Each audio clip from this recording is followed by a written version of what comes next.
The Straight Line Spoken English Package. നമസ്കാരം. VCBയുടെ English ക്ലാസിന്റെ അടുത്തൊരു സെക്ഷനിലേക്ക് നമ്മൾ കടക്കുകയാണ്. ഇതിനു മുൻപ് ശ്രീ ജയനാരായണൻ വളരെ മനോഹരമായി ടെൻസസിനെ പറ്റിയും ക്വസ്റ്റ്യൻസിനെ പറ്റിയൊക്കെ നമ്മുടെ അടുത്ത് പറഞ്ഞു.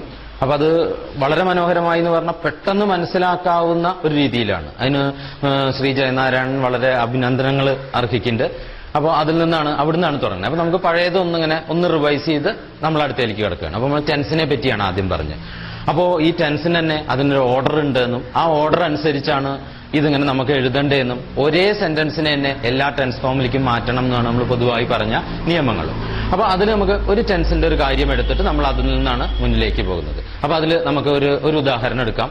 He looks on my shirt. അപ്പൊ he looks on my shirt എന്ന് നമ്മൾ സാധാരണ പറയുമ്പോൾ ഇതിൽ ഓൺ മൈ ഷർട്ട് എന്നുള്ള ഭാഗം കോമൺ പാർട്ടാണ്.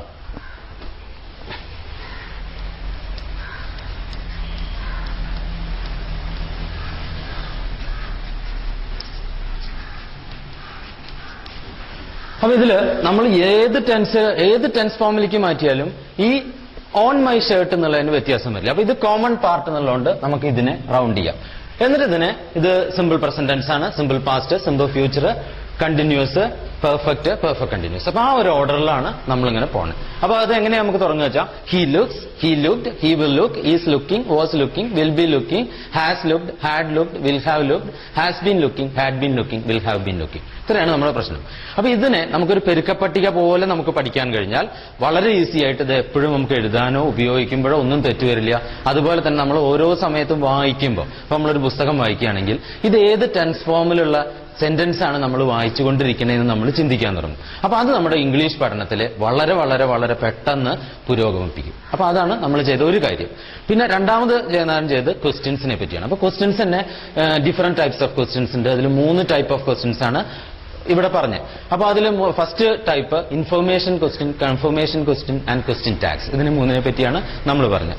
അപ്പൊ ഈ ഇൻഫർമേഷൻ ക്വസ്റ്റ്യൻ നമ്മൾ എന്തിനാണ് ഉപയോഗിക്കുന്നത് വെച്ചാൽ എപ്പോഴും എന്തെങ്കിലും ഇൻഫർമേഷൻ കിട്ടാനാണ്. Where is your house, what is your name, where are you going. അപ്പൊ ഇങ്ങനെ ഈ WH വരുന്നതെല്ലാം ഇൻഫർമേഷൻ ക്വസ്റ്റ്യൻ ആണ്. കൺഫർമേഷൻ ക്വസ്റ്റ്യൻ നമ്മൾ ചെയ്യുന്നത് എന്തെങ്കിലും ഒരു കാര്യം ഉറപ്പുവരുത്താനാണ്. ഇപ്പൊ ഒരാള് തോർത്തും സോപ്പും പെട്ടിയൊക്കെ എടുത്ത് കുളിക്കാൻ പോകണം. അപ്പൊ നമ്മൾ അയാളുടെ ചോദിക്കണു കുളിക്കാനാണോ പോണേ എന്ന് ചോദിക്കണം. അപ്പൊ അല്ലാണ്ടപ്പോ അയാള് തോർത്തും സോപ്പും പെട്ടിയെടുത്ത അയാളൊരു കല്യാണത്തിന് പോവില്ല എന്നുള്ള ഉറപ്പാണ്. പക്ഷെ എങ്കിലും അത് കൺഫേം ചെയ്യാൻ വേണ്ടി ചോദിക്കുന്നതാണ്. അതൊക്കെ യെസ് ഓർ നോ ക്വസ്റ്റ്യൻസ് ആണ്. യെസ് ഓർ നോ ആവും നമുക്ക് കിട്ടണം. പിന്നെ അടുത്തൊരു സെക്ഷൻ നമുക്ക് ക്വസ്റ്റ്യൻ ടാഗ് ആണ് പറഞ്ഞ് അതിൽ ടാഗ് പോസിറ്റീവ് ആണെങ്കിൽ അതിന്റെ ക്വസ്റ്റ്യൻ അല്ലെങ്കിൽ ആ സെന്റൻസ് നെഗറ്റീവ് ആവും. അപ്പൊ അങ്ങനെയുള്ള കാര്യങ്ങളാണ് നമ്മളിവിടെ പഠിച്ച് ജയനാരായണൻ പഠിപ്പിച്ച്. അപ്പൊ അവിടെ നിന്നാണ് തുടങ്ങുന്നത്. ഇനി നമ്മൾ ചെറിയൊരു വ്യത്യാസത്തിലാണ് നമ്മൾ പോകുന്നത്. നമ്മളിങ്ങനെ ഓർത്തു വെച്ചത് അല്ലെങ്കിൽ ചിലപ്പോൾ ഓർക്കാൻ മറന്നത് അങ്ങനത്തെ ഇംഗ്ലീഷിലുള്ള ചെറിയ ചെറിയ കാര്യങ്ങളാണ് നമ്മളിവിടെ പ്രസ്താവിക്കാൻ പോകുന്നത്. അപ്പൊ ഇതിൽ തന്നെ ഏതൊരു ഭാഷയിലും അല്ലെങ്കിൽ ഏതൊരു ഭാഷ ഉപയോഗിക്കുന്ന കൂട്ടത്തിലും 2 തരത്തിലുള്ള ആൾക്കാരുണ്ട്.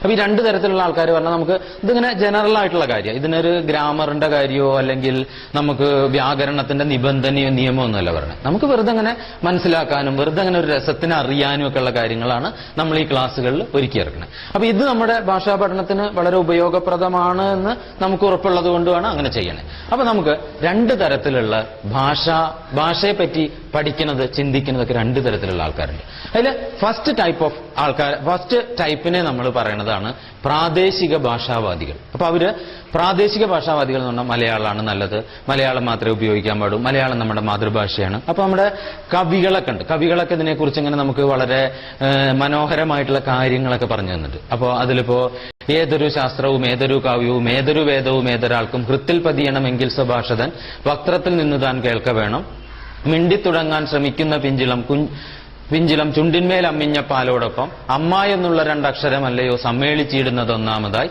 മറ്റുള്ള ഭാഷകൾ കേവലം ധാത്രിമാർ, മർത്യന്നു പെറ്റമ്മ തൻ ഭാഷതൻ. അപ്പോ നമ്മുടെ മാതൃഭാഷയെ പെറ്റമ്മയെ പോലെ കരുതണം, അത്രയും വേണ്ടതാണ് എന്നൊക്കെ കരുതുന്ന ഒരു പ്രാദേശിക ഭാഷാവാദികളുണ്ട്.